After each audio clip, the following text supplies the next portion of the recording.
So what makes it wow? What is a wow signal? These aren't published factors anywhere. These are just sort of something I came up with. So attorneys, whenever they are testing something that they want to prove, they create a totality of the circumstances test. It's a balance test where some combination of these factors will eventually lead to a proof of something. And sometimes these factors are prerequisites. So one of those prerequisites is intensity. It has to be extremely powerful above the background, normal static noise that you always hear. It also has to be something that is not in the record. It hasn't been something we've already seen before and can explain with normal astrophysical phenomena. But once those two are satisfied, then we get into more interesting stuff. So is it on an interesting frequency? And by that we mean, was the signal received on a frequency which points to some fundamental physical or mathematical truth that would likely to have been discovered by any intelligent civilization anywhere to have evolved in our natural universe as governed by the same natural laws, such as the number pi, or the frequency at which hydrogen resonates. And then pattern.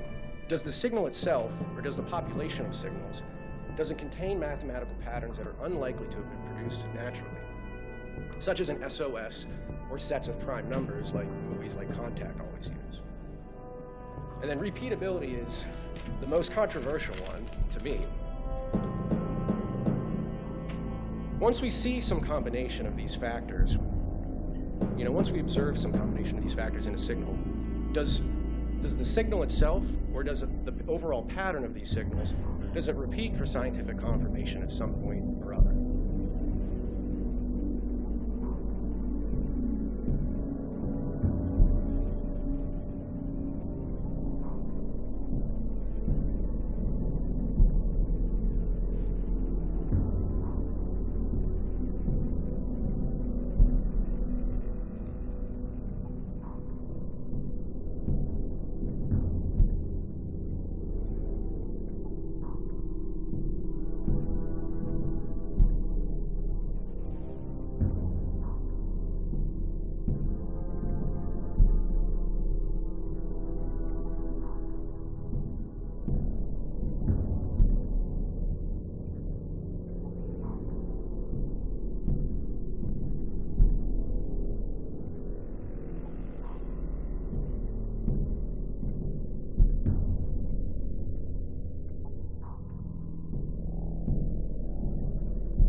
participating telescopes that were involved in the real-time fast radio burst observation, what they do, what they look for, and what they found.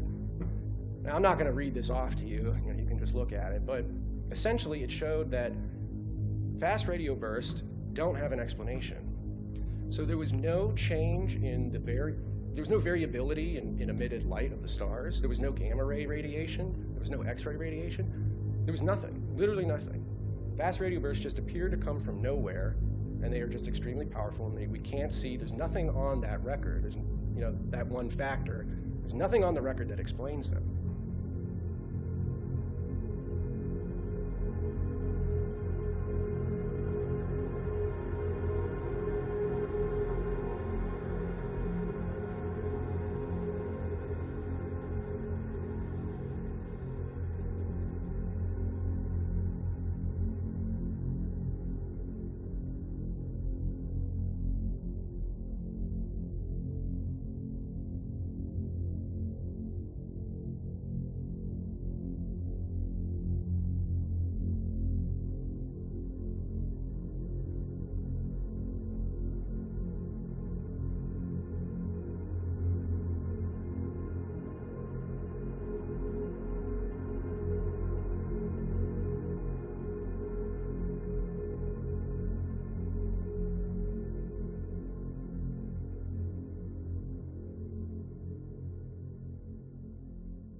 Recently, Hubble scientists put the icing on the cake.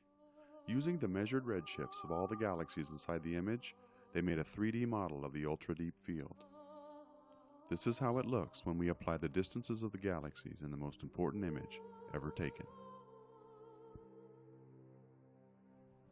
There are over 100 billion galaxies in the universe. Simply saying that number doesn't really mean much to us because it doesn't provide any context. Our brains have no way to accurately put that in any meaningful perspective. When we look at this image, however, and think about the context of how it was made, and really understand what it means, we instantly gain the perspective and cannot help but be forever changed by it. We pointed the most powerful telescope ever built by human beings at absolutely nothing, for no other reason than because we were curious, and discovered that we occupy a very tiny place in the heavens.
And then they said, well, we could look at pi too. So if we use pi as a focused search effort, we could focus on a frequency that's pi times the hydrogen line, or 2 pi times the hydrogen line. And the idea is that because pi is a transcendental number, that's a number that has infinite number of decimal places, that it would clearly signify it's artificial, because natural things don't produce non-terminating numbers.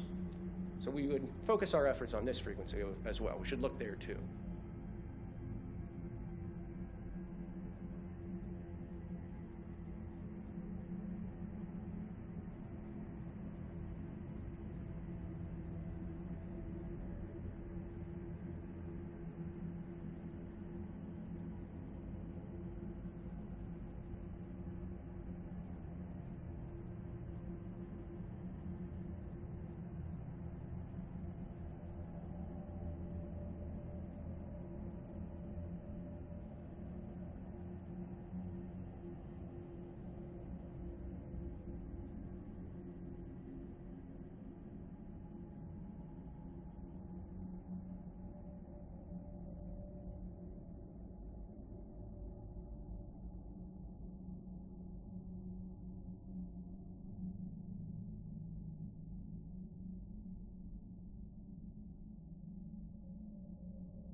187.5 is the lowest macro state of entropy for two Einstein solids.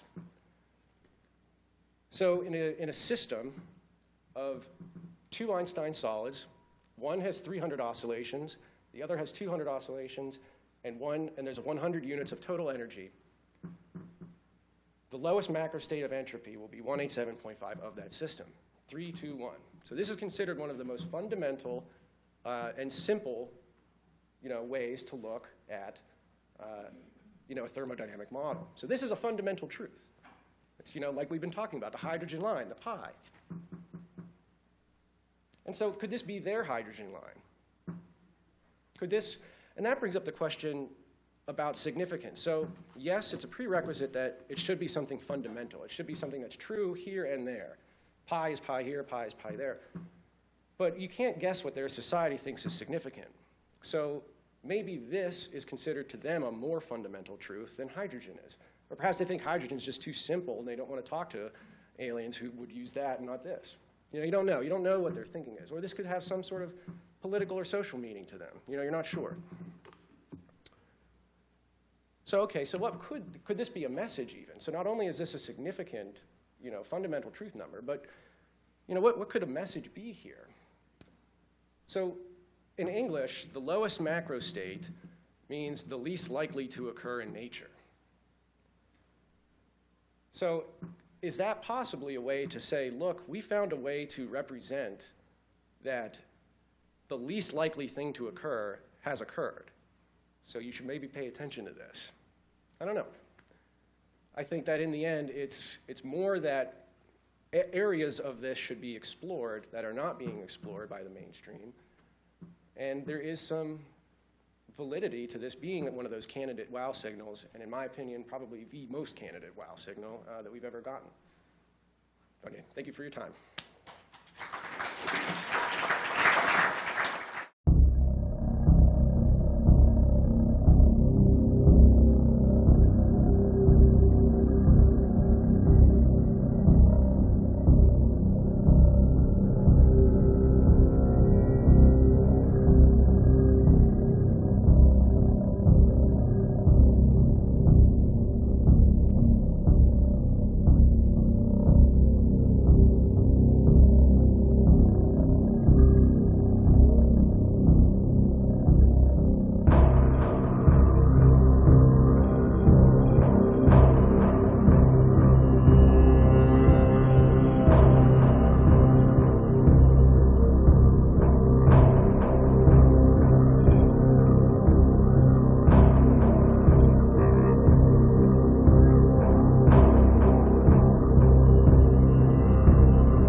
Repeated radio signals coming from a single location far beyond our own galaxy have been discovered by Cornell astronomers, while one-off fast radio bursts, which are known as FRBs, have been detected before.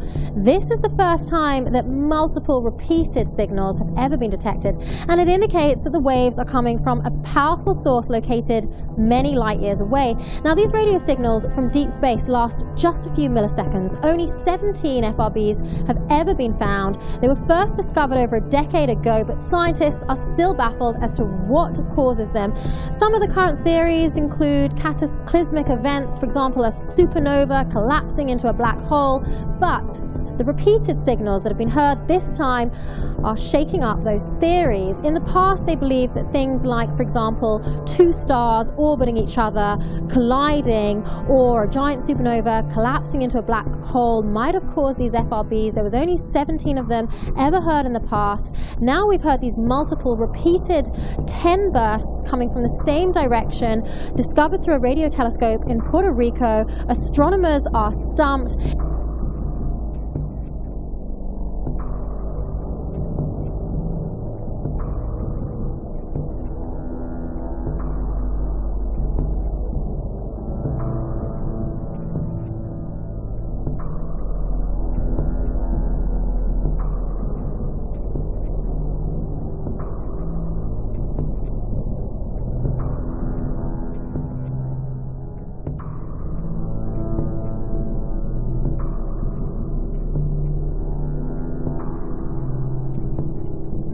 FRB was discovered in 2007, but scientists are still having trouble in figuring out exactly what's causing them and exactly where they are.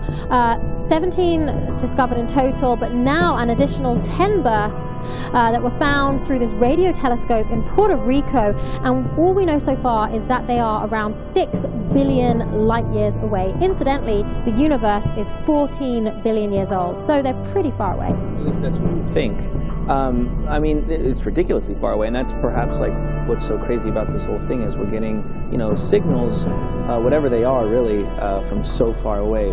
Part of the universe that we know absolutely nothing about. So like you said, it could basically be anything. And that's perhaps like the most interesting, mysterious part of all this. I'm sure everyone's going to first think about, oh, it's some intelligent life, it's aliens sending us some radio waves. That's the first thing you think of when you hear radio waves, right? You think radio like we have here, but no, other things could emit radio waves too. So I think it's, you know, I don't know what it is. We're talking about 6 billion. Who knows what's over there? The problem is that the initial theories, which were put down to something like a supernova collapsing into a black hole or two stars bursting into each other, these theories destroy the initial cause of what's causing those radio signals. Now that we have repeated bursts coming from exactly the same source, we know that whatever is causing them is not being destroyed, and that's what's causing the confusion with scientists.